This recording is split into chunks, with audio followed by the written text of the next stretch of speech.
صل على سيدنا ومولانا محمد وعلى سيدنا علي وسيدتنا فاطمة وسيدتنا زينب وسيدنا حسن وسيدنا حسين وعلى آله وصحبه وبارك وسلم. الحمدللہ رب العالمین والصلاة والسلام علی سید الانبیاء والمرسلین.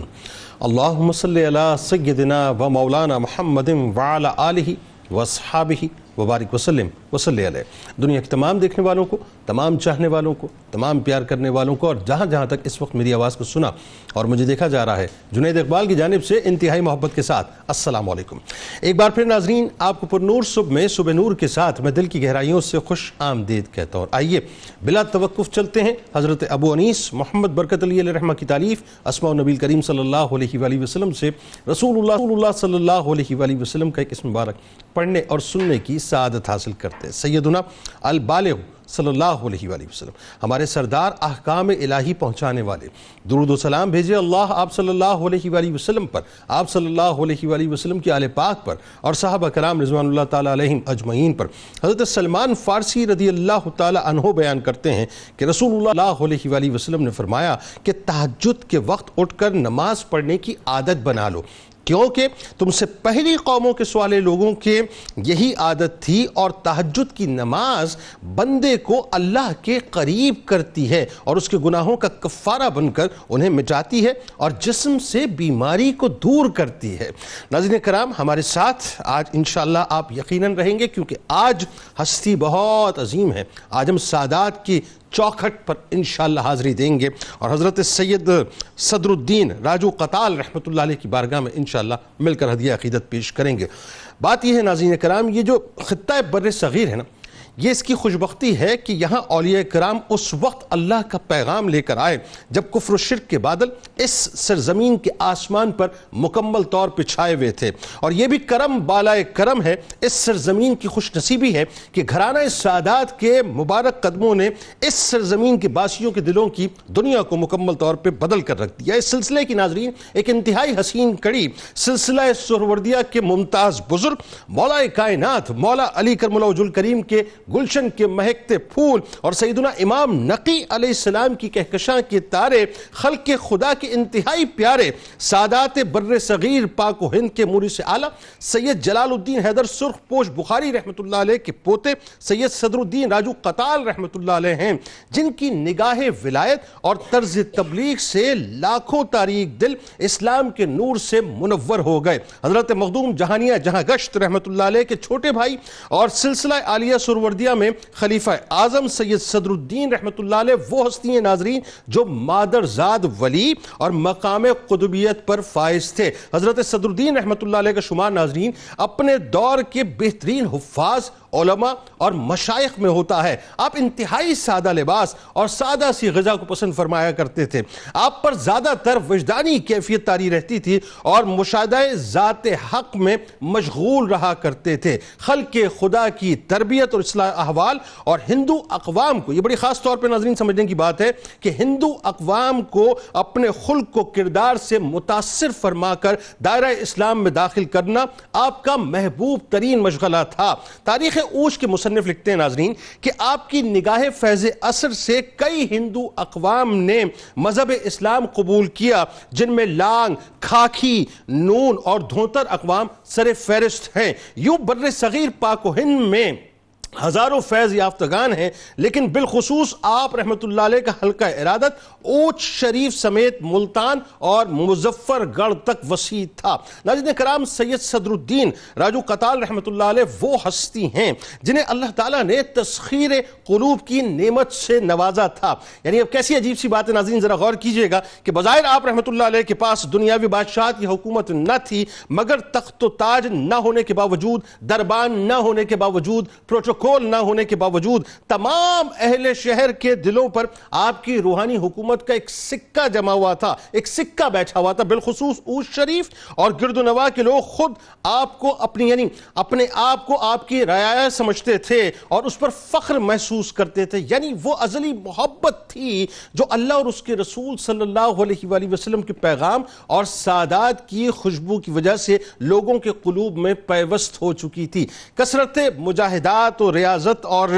مخالفت نفس آپ رحمت اللہ علیہ کا بنیادی طور پہ طریق تھا۔ اسی طرح اللہ اور اس کے رسول صلی اللہ علیہ وآلہ وسلم کے دشمنوں پر سختی آپ رحمت اللہ علیہ کا مشرب تھا۔ آپ کے متعلق مشہور تھا کہ حد سے زیادہ مجاہدہ نفس اور عبادت و ریاضت اور اوراد و وظائف پر سختی سے عمل پیرا ہونے کی وجہ سے آپ کی طبیعت میں ایک شان جلالی پیدا ہو گئی تھی۔ اگر کوئی شخص طریقت اور شریعت کی ذرا سی بھی خلاف ورزی کرتا نظر آتا تو آپ سختی سے اس کا محاسبہ بھی کیا کرتے تھے تا وقت یہ کہ وہ توبہ نہ کر لے۔ ناظرین کرام، یہ بھی حقیقت ہے کہ جس نے اللہ کو اپنا بنا لیا، اللہ تبارک و تعالیٰ نے اسے اپنا پیارا بنا لیا۔ اور یہی وجہ تھی ناظرین کہ اللہ نے آپ رحمت اللہ علیہ کو اپنی ذات کے عشق میں اس طرح مستغرق رکھا تھا کہ آپ انتہائی سیف زبان تھے، یعنی جو زبان مبارک سے فرما دیا کرتے تھے وہ ہو جایا کرتا تھا۔ آپ کو اللہ تعالیٰ نے انتہا درجے کا تقوی اور پرہیزگاری عطا کی تھی اور پابند شریعت بزرگ تھے۔ ناظرین، ہم وقت عبادتوں میں رہتے،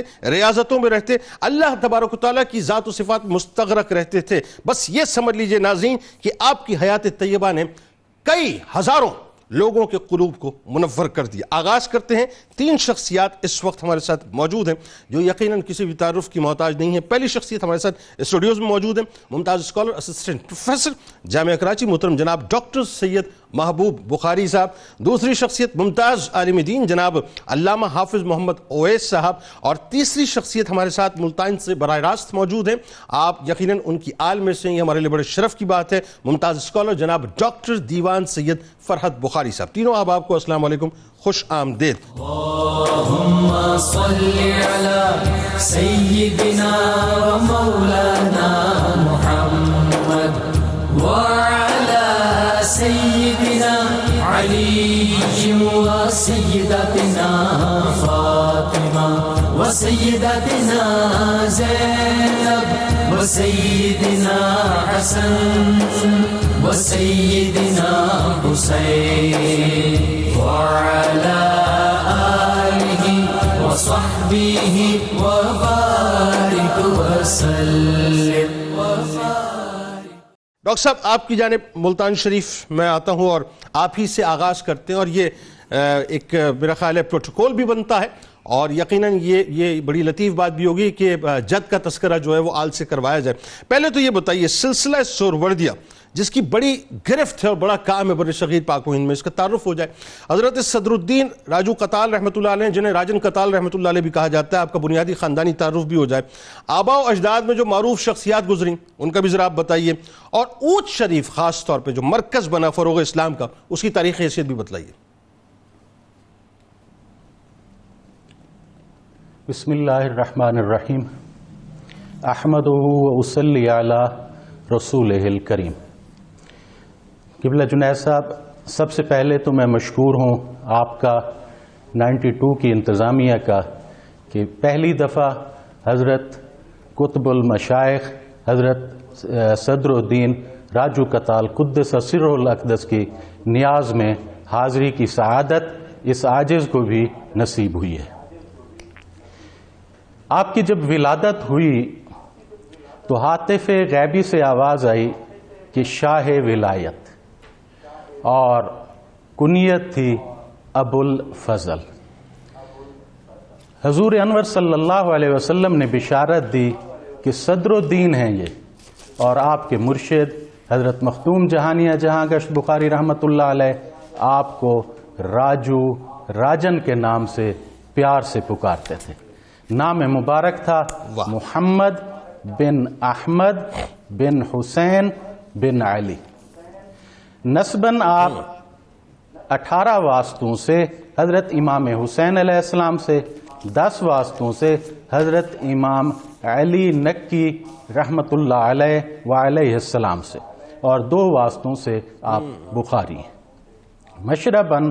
آپ حسینی اور سہروردی، بلکہ یوں کہا جائے کہ حضور مخدوم جہانیہ رحمۃ اللہ علیہ کے واسطے سے آپ 14 خانوادوں کے خلیفہ تھے اور مذہباً آپ حنفی تھے۔ آپ کے والد حضرت سلطان سید احمد کبیر، آپ کی جو شخصیت مبارکہ تھی،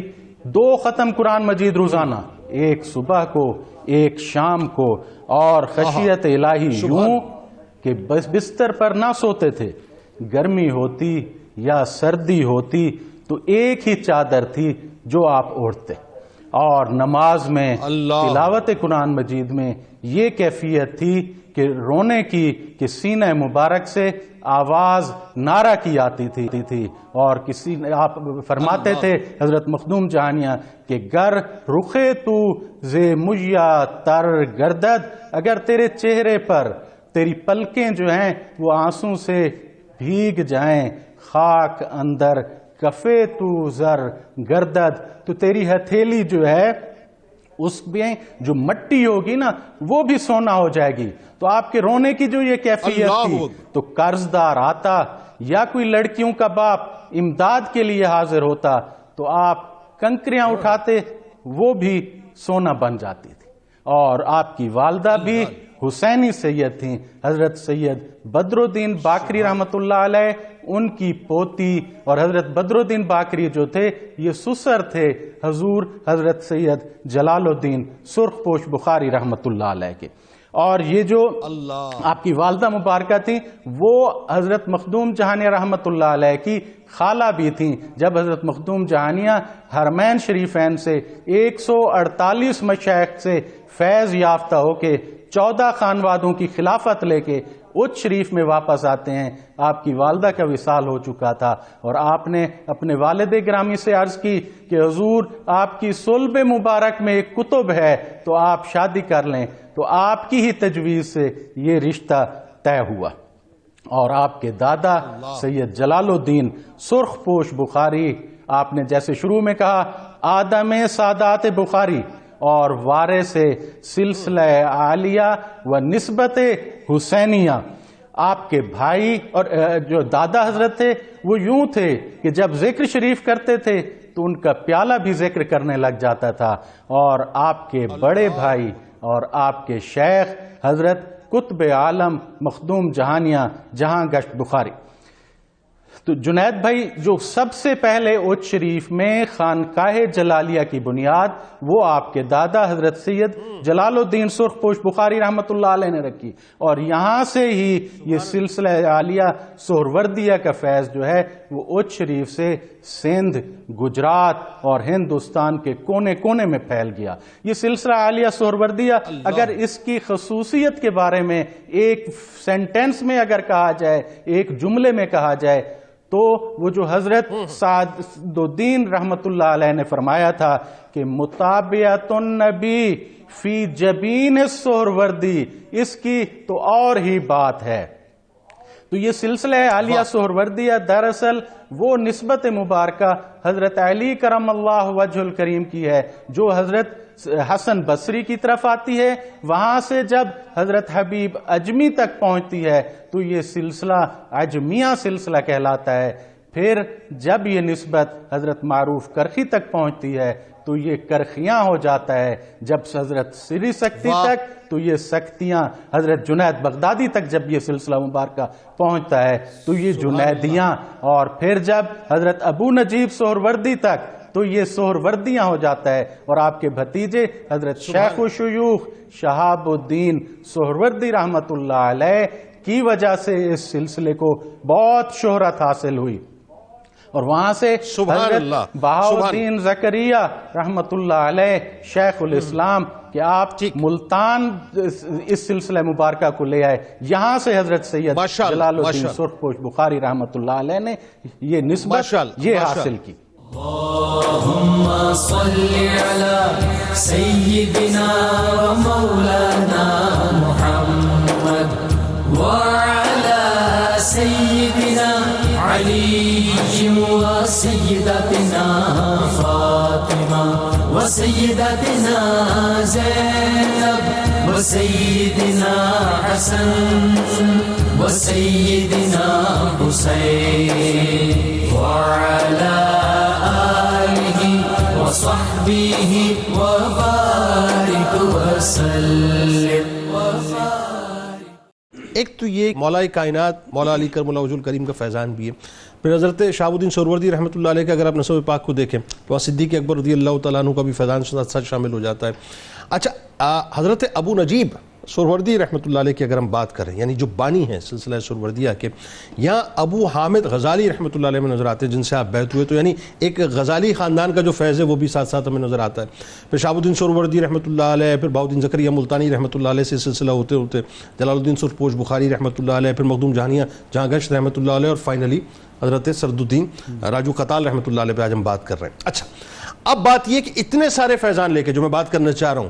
ان کی جب ابتدائی تعلیم و تربیت ہوئی ہوگی تو کتنی کمال ہوئی ہوگی، اور پھر جب بیعت عطا ہوئی ہوگی تو کتنے فیضان اس میں شامل ہوں گے. اور خاص طور پہ آپ نے ہمیں بتانا ہے کہ جو لفظ قتال کا ہم بار بار استعمال کر رہے ہیں، یا یہ جو راجن اور راجو کا استعمال کر رہے ہیں، تھوڑی گفتگو ڈاکٹر صاحب نے فرمائی ہے، میں چاہتا ہوں اس پہ آپ گفتگو فرمائیے ذرا. بسم اللہ الرحمن الرحیم.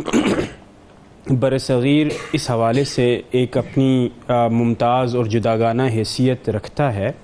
کہ جہاں سیاسی طور پر اسلام رو بزوال نظر آیا بغداد کے اندر یا پھر اندلوسیہ کے اندر، اسی زمانے میں بزرگ یہاں ہندوستان میں تشریف لائے اور تصوف کے پیرائے کے اندر اسلام کی تمام اقدار کو محفوظ کرنے کا صحرا ان بزرگوں کے سر جاتا ہے. نہ صرف یہ بلکہ آپ یہ بھی دیکھیے کہ اسلام میں جو سلاطین اور ملوک کے ساتھ تعلق کے حوالے سے معاملہ رہا،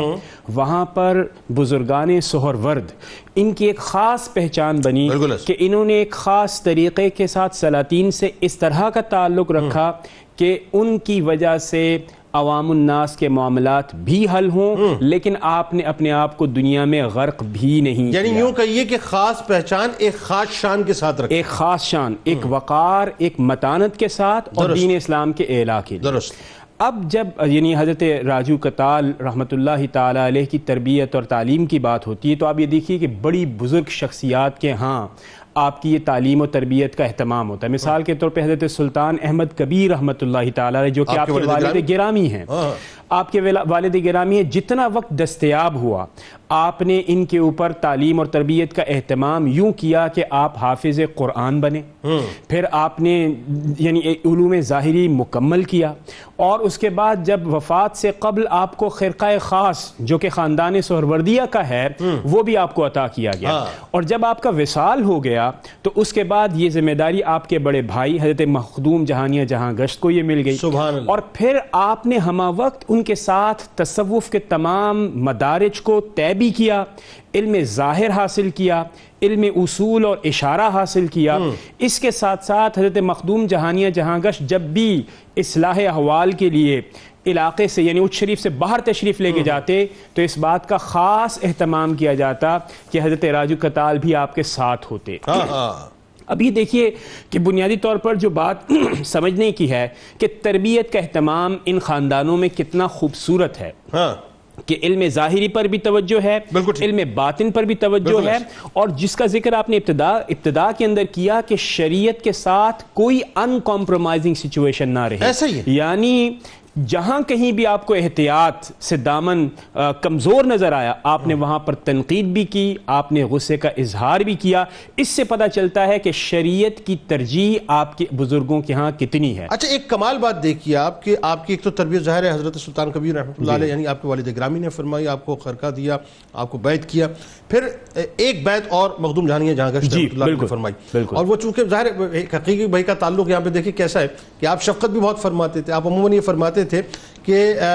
یہ جو میرا بھائی ہے مطلب ظاہر مادرزاد ولی ہیں، آپ کو اللہ تبارک و تعالیٰ نے جو ہے وہ خاص طور پہ یعنی آپ اپنے بارے میں فرماتے ہیں خالق حقیقی نے ہم کو خلقت کے ساتھ مشغول کیا ہے اور میرے بھائی سید راجن قتال کو اپنی ذات کے عشق میں مستغرق کیا. اس سے دیکھیں ایک آپ کی شخصیت کا پہلو کیا نکلا کہ آپ ہمہ وقت اللہ رب العزت کے ساتھ جڑے ہوئے ہیں اور دنیا و ما فیہا سے آپ بالکل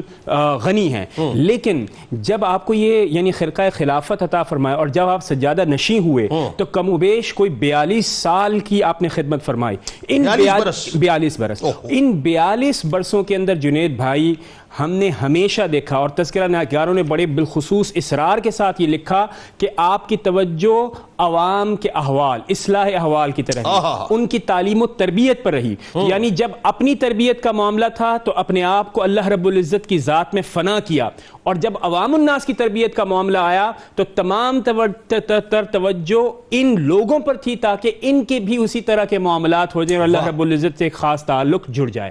اب آپ آ جائیں اس کے اوپر کہ آپ کے جو القابات ہیں وہ کیا ہیں. ان میں سے ایک لقب جو ہے جیسے راجن ہے تو اس کا کیا مطلب؟ راجن یا راجو. اس کے حوالے سے یعنی تذکرہ نگاروں نے لکھا ہے کہ اس کا مطلب ہے بادشاہ. اور بادشاہ کا مطلب کیا ہوتا ہے؟ بادشاہ کا مطلب یہ ہے کہ چونکہ حضرت راجو کتال کو اس بات تسخیر قلوب کی یعنی کی استعداد تھی تو لوگ اپنے آپ کو روحانی رعایا کے طور پر قبول کرنا بڑا پسند کرتے تھے، اس لیے آپ کو راجن کہتے تھے. یعنی دلوں کی یوں کہیے کہ سلطنت پہ آپ کی حکمرانی تھی اور لوگ سر تسلیم خم کیے ہوئے. اسی طرح فرض کریں جو کتال ہے اس میں شیخ محمد اکرام ہیں جو کہ بڑے مشہور تاریخ نواں، انہوں نے یہ کہا کہ اس کتال کا مطلب یہ ہے کہ چونکہ آپ مجاہدہ نفس فرماتے تھے بے انتہا، اور چونکہ مجاہدہ نفس فرماتے تھے تو اس کے نتیجے کے اندر نہایت آپ کی شخصیت میں روب اور یعنی کہ جلال بھی تھا، شان جلالی بھی تھی، تو اس کی وجہ سے لوگ آپ کو قتال کہتے تھے. لیکن ایک اور انہوں نے بھی اس کا سورس بتایا، وہ یہ بتایا کہ یہ قتال قاف سے نہیں ہے، یعنی جو ہے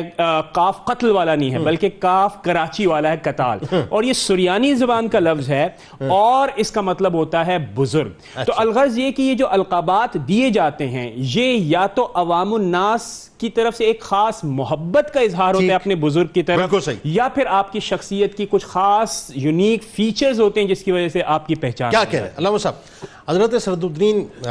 راجو قتال رحمۃ اللہ علیہ کی شخصیت کے بارے میں جب میں پڑھ رہا تھا تو ایک بات، جیسا کہ ایک جملہ ہم نے روا روی میں کہا، لیکن یہ ان کی شخصیت کا ایک ایسا انٹروڈکشن ہے کہ جس انٹروڈکشن کے گرد ان کی شخصیت گھوم رہی ہے، اور وہ یہ ہے کہ اللہ کی ذات و صفات میں مشغول رہنا، اللہ ہی کے تصور میں رہنا ہر وقت. اور ظاہر ہے جب اللہ ہی کا تصور ہو تو پھر اس ہستی کا زہد و تقویٰ کیا ہوگا، ان کی عبادات کا عالم کیا ہوگا، اور پھر دنیا سے کس حد تک اس شخصیت کو جو بے رغبتی ہوگی کہ دنیا سے برتنے کے لیے جو رکھی ہے. بتائیے. بسم اللہ الرحمن الرحیم. لیکن اس میں آپ نے یہ بتانا ضرور ہے ہمیں، خاص طور پہ جب یہ بات ہو جائے نا تو اس میں آپ نے یہ بتانا ہے ہمیں کہ شیخ سارنگ کو جو ایک، کیونکہ یہ دنیا سے جو بے رغبتی آپ نے رکھی، دنیا کو دور رکھنے کے باوجود لوگوں کو کیسے اللہ کے قریب کیا، خاص طور پہ جو شیخ سارنگ رحمۃ اللہ علیہ کا جو واقعات ہے وہ بتائیے گا. بسم اللہ الرحمن الرحیم. جی یقیناً یہ جو ذکر کیا گیا کہ خود ان کے بڑے بھائی اس بات کی گواہی دے رہے ہیں کہ ہمیں تو اللہ پاک نے خلق خدا کے ساتھ مشغول کیا اور انہیں اپنی ذات میں مستغرق کیا. حیرت کی بات یہ ہے کہ یہ خود اپنے بھائی کے ساتھ سفر میں ہوتے تھے، جیسے بھائی سفر میں ہے تو یہ بھی سفر میں ہے. یعنی بھائی اس بات کی گواہی دے رہے ہیں کہ یہ سفر میں ہوں یا حضر میں ہوں، یہ جلوت میں ہوں یا خلوت میں ہوں، انہیں اللہ نے یہ شان عطا فرمائی ہے کہ ایک خاص قسم کا جو استغراق ہے وہ ان کی ذات میں موجود ہے کہ اگر یہ سفر میں بھی ہوں گے تو ان کا ہم سفر خدا ہی ہوتا ہے. یہ اگر تنہائی میں ہے تب بھی ان کا ہم سفر خدا ہی ہوتا ہے. یہ ان کے بھائی کی طرف سے ایک گویا تصدیق ہے. اور آنکھوں کے اندر سرخ ڈورے تیرتے رہتے تھے. وہ جو ایک استغراق کی کیفیت ہے اور جو اس عالم بقا کے جو مناظر ہیں وہ ہمیشہ ان کی آنکھوں کے سامنے رہتے تھے.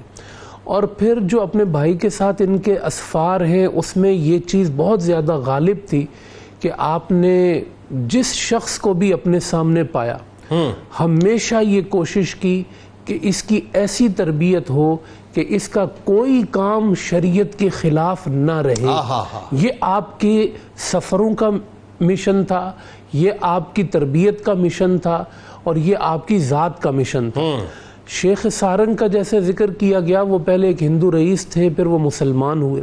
اور ان کی جو بہن ہے محمد بن فیروز شاہ بادشاہ کے نکاح میں آئی.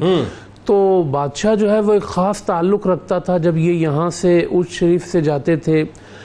دہلی کی طرف تو وہ بڑی خدمت کرنا اور کھانے وغیرہ بھیجنا، تو شیخ سارنگ کے توسط سے جو ہے وہ کھانے ان کے پاس پہنچا کرتے تھے. تو آپ کے بھائی بھی آپ کے ساتھ ہوتے، تو ان شیخ سارنگ کی ایک طلب ہوتی تھی کہ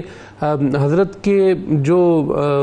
بقیہ کھانے کا حصہ ہوتا ہے یا جو آپ کی پلیٹ میں سے کوئی ٹکڑا بچ جاتا ہے، اس کے بارے میں مشہور ہے کہ جو کھا لے تو اس سے ظاہری باطنی شفا ملتی ہے. تو وہ ایک طلب میں ہوتے تھے کہ کسی طرح ہمیں کچھ جو ہے وہ حضرت کا ایک فیض مل جائے. تو فیض دینا ہی آپ کا کام تھا، لیکن آپ اس تربیت کا انداز دیکھیں کہ آپ ان سے کہتے ہیں کہ بھائی ٹھیک ہے آپ کی طلب ہم پوری کر دیں گے، لیکن ہمیں بس یہ سننے میں آئے کہ شیخ سارنگ کبھی کوئی نماز قضا نہیں کرتا. اللہ، اگر یہ اجرت ہمیں دے دو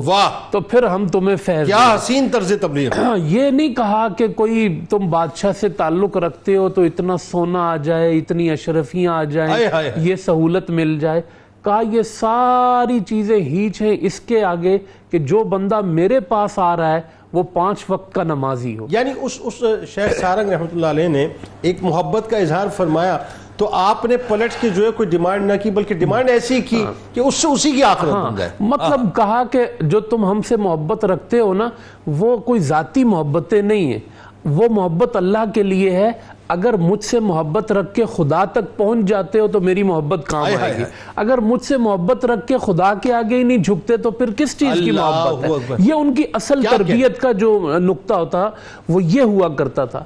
تو انہوں نے کہا کہ ٹھیک ہے، اور وہ پھر اس کا مطلب ہے کہ وہ مرید کو دیکھ لیا کرتے تھے کہ کمی کہاں پہ ہے.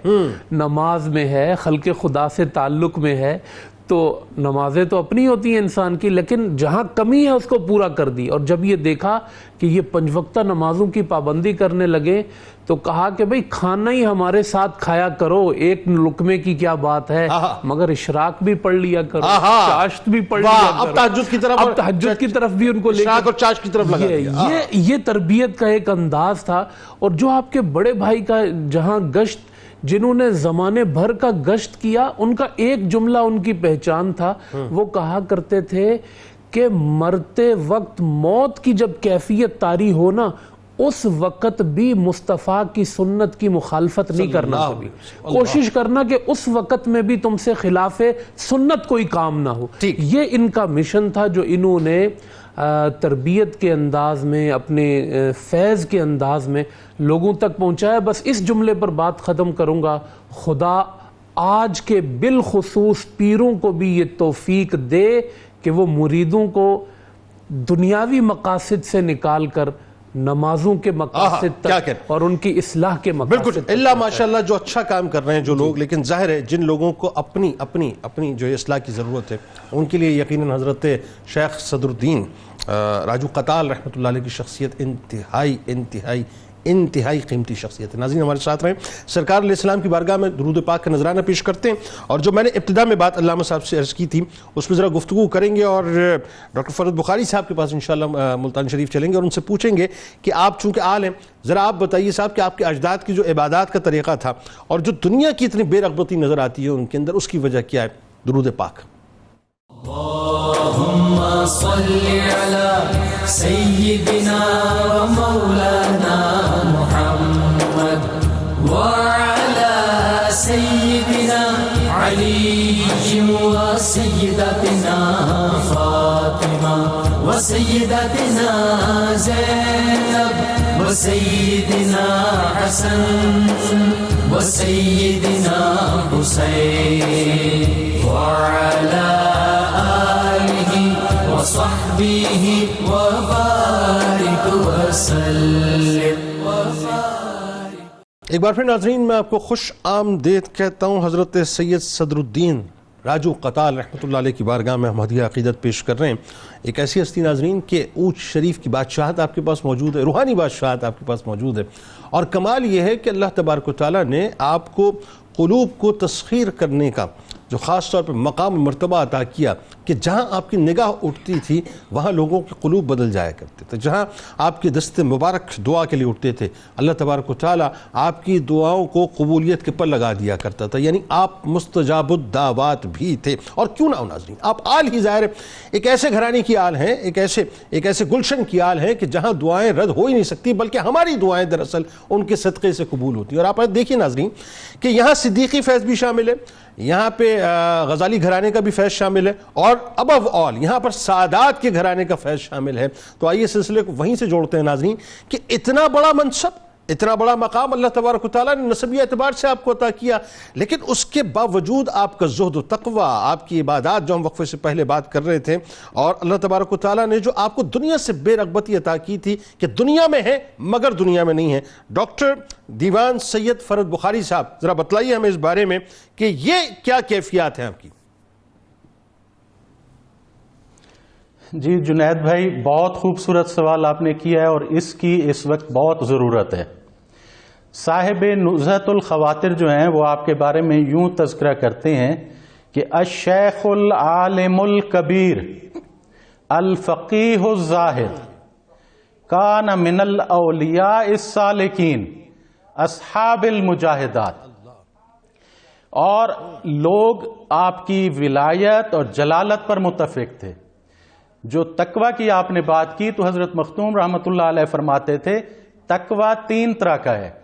نمبر 1 وہ کہ تقوی شریعت، جو عام تقوی ہے وہ یہ تقوی ہے کہ سالک جو ہے وہ بدعت، کفر، گناہ سے پرہیز کرے، اور دوسرا تقوی ہوتا ہے وہ ہے تقوی طریقت کا، جو خاص تقوی ہوتا ہے۔ اس میں یہ ہوتا ہے کہ بندہ جو ہے وہ مباحات، یعنی جو چیز نہ نفع دے نہ نقصان، ان سے بھی پرہیز کرتا ہے۔ ٹھیک ہے۔ اور جو حقیقت کا تقوی ہے، جو خاص الخاص کا تقوی ہے، وہ تقوی یہ ہے کہ حق تعالی کے ما سوا سے پرہیز کرے، اور یہی وہ تقوی ہے جس کے بارے میں فرمایا گیا ان اکرمکم عند اللہ اتقاکم، اور یہی وہ تقوی ہے جس کے بارے میں فرمایا گیا انما یتقبل اللہ من المتقین، کہ اللہ تعالی متقین سے ہی قبول کرتا ہے۔ اور حضرت صدر الدین راجن کتال قدس سرہ الاقدس اسی تقوی پر قائم تھے کہ جو آپ نے انٹرو میں اور درمیان میں حضرت مختوم رحمت اللہ علیہ کا بیان حضرت صدر الدین کے بارے میں فرمایا، اس کو حضرت شیخ محقق نے اخبار الاخیار میں لکھا ہے۔ میں ان کلمات کو پڑھنا چاہوں گا۔ آپ فرماتے ہیں مخدوم جہانیاں بارہا بر زبان مبارک میراند کہ حق سبحانہ و تعالی مارا بخلق مشغول داشت، کہ حضرت مختوم جہانیاں اکثر یہ فرماتے تھے کہ اللہ تعالی نے ہمیں تو خلق کے ساتھ مشغول کیا ہے، وہ شیخ راجو بخود، اور شیخ راجو کو اپنے سے مشغول کر دیا ہے۔ اور آپ کی یہ کیفیت تھی کہ وے پیوستہ در عالم استغراق بودے، کہ آپ ہر وقت عالم استغراق میں ہوتے تھے۔ وہ با خلق انبساط و اختلاط نہ کر دی، خلق کے ساتھ آپ کو نہیں تعلق تھا کہ دل میں ہو یاد تیری گوشہ تنہائی ہو، پھر تو خلوت میں عجب انجمن آرائی ہو۔ آپ کا زہد تو بچپن سے ہی شروع ہو گیا تھا کہ جب بچے تھے دودھ نہیں پیا، رمضان شریف تھا، لوگوں نے آ کے عرض کی کہ حضرت مخدوم جہانی رحمت اللہ علیہ کو کہ آپ دودھ نہیں پی رہے، تو آپ نے فرمایا یہ کتب ہے اور دن کو نہیں پیے گا، یہ افطاری کے بعد دودھ پیے گا۔ یہاں پر میں آپ کے جو طریقہ عبادت کا ہے اس میں ایک کرامت کا ذکر کرنا چاہوں گا کہ آپ حضرت مخدوم رحمت اللہ علیہ کے ساتھ سفر میں تھے کہ ایک مسجد میں پہنچے، وہاں حافظ صاحب امامت انہوں نے شروع کی، آپ تکبیر تحریمہ کہنے ہی لگے کہ آپ نے کشف سے معلوم کیا کہ وہ امام صاحب تو کہیں اور گئے ہوئے ہیں خیالات میں، کہ یہ شعر پڑھا تن درون نماز و دل بیرون گشت تھا میزنی مہمانی، کہ تمہارا جسم تو ہے وہ تو نماز میں ہے لیکن دل تمہارا کہیں اور گیا ہوا ہے۔ این چنی حالت پریشانی را شرم نہ آید نماز می خانی، کہ اس حالت میں تم نماز پڑھتے ہو، اور آپ اس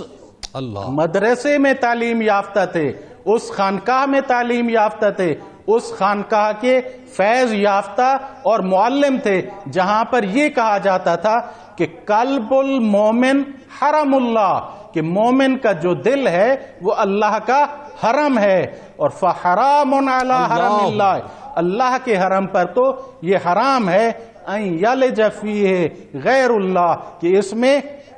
غیر اللہ آئے، یا خانہ جائے رخت بود یا خیال دوست. تو آپ نے علیحدہ نماز پڑھی، لیکن اس امام صاحب کو آپ نے شرمندہ نہ کیا، شرمسار نہ کیا، بلکہ عذر سفر کا کیا، کیونکہ آپ یہ فرماتے تھے کہ لا صلاۃ الا بحضور القلب، حضور قلب سے اب نماز نہ ہو تو وہ نماز ہی نہیں ہوتی. تو اور آپ وضو کے بارے میں آپ کا جو وہ تھا اس میں یہ کہ فمن لم ينفصل فی طہارت عن الکونین، کہ جو وضو کے وقت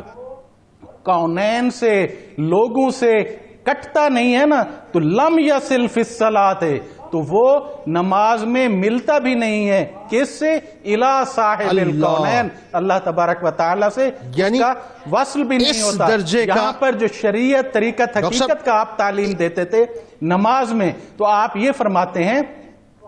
کہ نماز کے لیے جب بندہ کھڑا ہو جاتا ہے نا تو یہ ہے شریعت. اب اس کو خیالات بھی ہیں، لیکن اگر وہ دل سے لوگوں سے کٹ جاتا ہے، اللہ سے جڑ جاتا ہے، تو پھر یہ طریقت ہوتی ہے. اور اگر اللہ کی محبت میں مستغرق ہو جائے تو پھر یہ حقیقت ہوتی ہے. ڈاکٹر صاحب بڑی خوبصورت گفتگو، بڑی خوبصورت گفتگو، اور میرا خیال ہے یہ جو اس وقت ڈاکٹر صاحب نے گفتگو کی ہے، یہ ایسی گفتگو کہ اگر ہم اس کو دل کی سماعتوں سے اگر سننا شروع کر دیں ڈاکٹر صاحب، تو ہمیں یہ سمجھ آئے کہ ہم کر کیا رہے ہیں بنیادی طور پہ، جو اسلاف کر کے گئے. خاص طور پہ اگر ہم چونکہ اس وقت سلسلہ سروردیہ کی بات کر رہے ہیں، سلسلہ چشت کے بعد بر صغیر پاک و ہند کے اندر آپ کا بہت بڑا کام ہے. اچھا اب دیکھیے آپ کہ یہ جتنی گفتگو اس وقت ہو رہی ہے، جتنے ہمارے سننے والے چاہے وہ پاکستان میں، چاہے وہ پاکستان سے باہر سن رہے ہیں، ایک بات خاص طور پہ دیکھیے، کوئی بات شریعت سے باہر ہے، کوئی بات شریعت سے باہر نہیں ہے، ہر بات شریعت کے دائرے کے اندر ہے. یہ بنیادی طور پہ صوفیہ کی تعلیم ہے. اچھا اسی کی ایکسٹینشن، انہی تعلیمات کی جو آپ کی ذات کے حوالے سے یا آپ کے خانوادے کے حوالے سے، آپ کے سلسلے کے حوالے سے، آپ کی اولادوں کے اندر نظر آتی ہے، آپ کے خلفاء پہ نظر آتی ہے، اور پھر وہ خاص جو آپ کا چمکتا ہوا کردار ہے اس کی دمک آگے نظر آتی ہے. بتائیے ذرا. بسم اللہ الرحمن الرحیم. یقیناً سب سے پہلے تو میں یہ کہوں گا کہ ڈاکٹر فرحت بخاری صاحب نے بہت ہی خوبصورت انداز میں ایک تو جو بزرگان سہروردیہ کا تعلق بادشاہوں سے بتایا جناب، اور پھر اس تعلق کو اس انداز میں ایکسپلین کیا کہ آپ یہ دیکھیے کہ اس تعلق کی وجہ سے عوام الناس کو کیا فائدہ. یہ بہت خوبصورت بات ہے، بڑی اہم بات. لیکن دوسری بات جس کی طرف آپ نے اشارہ کیا کہ ہر چیز شریعت کے اندر ہے، میرا یہ خیال ہے کہ تصوف کے جتنے بزرگ ہیں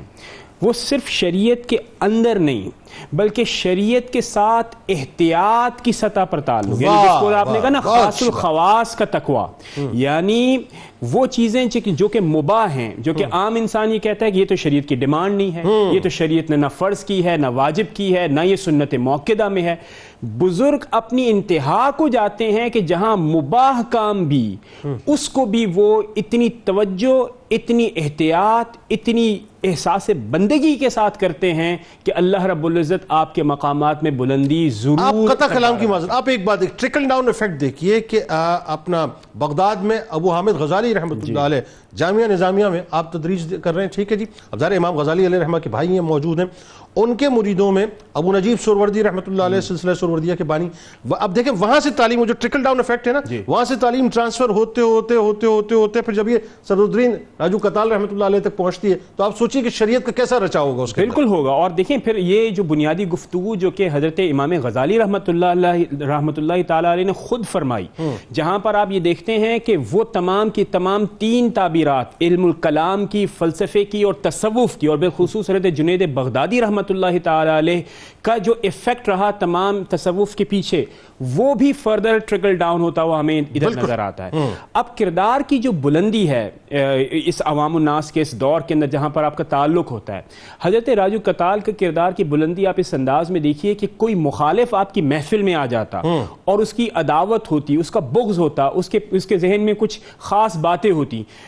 تذکرہ نگاری لکھتے ہیں کہ جب آپ کی محفل میں وہ شخص آ جاتا اس کا دل پاک ہو جاتا، اور جب وہ محفل سے نکلتا تو وہ آپ کا معتقد ہوتا۔ اللہ اللہ۔ اور دوسری خاص بات جنید بھائی جس کی طرف ہم سب کو توجہ دینی چاہیے، ہر مسلمان کو اور بالخصوص یعنی وہ لوگ جو کہ مسند ارشاد پر ہوتے ہیں، نرمی سے اسلام کا پیغام پہنچانا، شفقت کے ساتھ اسلام کا پیغام پہنچانا۔ اللہم صلی علی سیدنا و مولانا محمد وعلی سیدنا علی و سیدتنا فاطمہ و سیدتنا زینب و سیدنا حسن و سیدنا حسین وعلی آلہ و صحبہ و بارک وسلم۔